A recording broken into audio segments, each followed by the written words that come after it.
welcome to the second edition of Breakthrough Creative, here with my co-host in the Pilgrim Hotel in Paddington, London, UK. We are looking at what inspires art, and I hand you over to Sina. Okay, so I'm Sina Bowyer, hypnotherapist, filmmaker and writer, with Peter, artist, filmmaker and teacher. We wanted to explore further the links between creativity and the superconscious mind. That's the premise of Breakthrough Creative. And last week I mentioned that we'd be looking at the book One Word of Truth by Alexander Solzhenitsyn. And what is it that's so great about this book? It's a Nobel Prize winning speech, and it's about the premise of art and how it elevates the soul and teaches us about ourselves to be good and true. Peter, do you want to continue on that theme? Art having started several thousands of years ago, the last known date was 27,000 years ago, the Apollo 11 rock in Namibia, created by Bushmen, people of Southern Africa, which is what my heritage is alluding to as well. They were inspired to create art that in this day and age would look like a surrealist work, showing animals and larger than life humans and the metamorphized mixture of human and animal forms in cave art. And then LaSalle in France, which is about 20,000 years ago, and up to about 130 years ago, Bushmen was still creating art. So that tells a story about man's unique ability to represent a story in a visual format. Now, not precluding writers, filmmakers and artists or dancers who are expressing a need for what society wants to see. I guess it's important to know that art should comfort the disturbed and disturb the comfortable. I hand you back to Sina to explain more. Okay.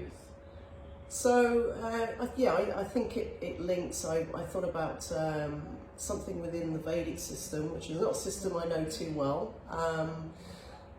and that is ancestral consciousness and the sense of getting a sense of ourselves within history, and art as a vehicle to give us a sense of perspective and to know ourselves. And I thought about this, for example, in relation to the film Lucy by Luc Besson, and this notion that when you access 100% of your human potential, your consciousness, that you know everything that's ever been and everything that will be. And the main character, Lucy, played by Scarlett Johansson, has this flash when she's accessing all of her mind power, linking right back to Lucy the hominid ape, which is over 3 million years ago, and the power of that connection going back through humanity. I think it's intriguing that all of it seems like a surreal story, whether it's in a filmic form or in a visual form or in a kinesthetic form on stage, where people are dancing and performing almost ritualistic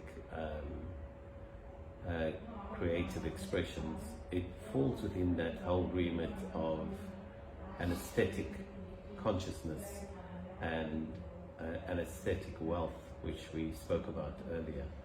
Do you want to elaborate or elucidate more? Some more quotes in that book, like author Dostoevsky said, the world will be saved by beauty, and there's this notion of the trinity of goodness, beauty and truth, and how through art we are constantly pulled back on track, and somehow we can access awareness that we can't access through conscious thought, through rational thought.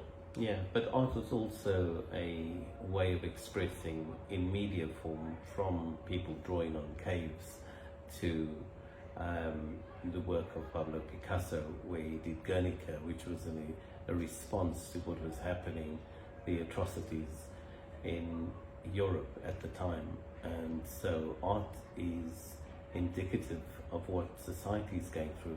And if you look at the works of some rappers today, even the rap music is indicative of our time. So I think we're going to wrap up because our time is up. We're keeping these videos to 5 minutes at a time. And next week, I think we'll aim to bring you an interview. We'll work out who it is along the way. Sounds good. We might someone have to edit exciting. this to be 15 seconds over the 5-minute mark. But I think it is an interesting bit of information. We'd like your responses on the bottom link, which we'll add to this page. Thank you.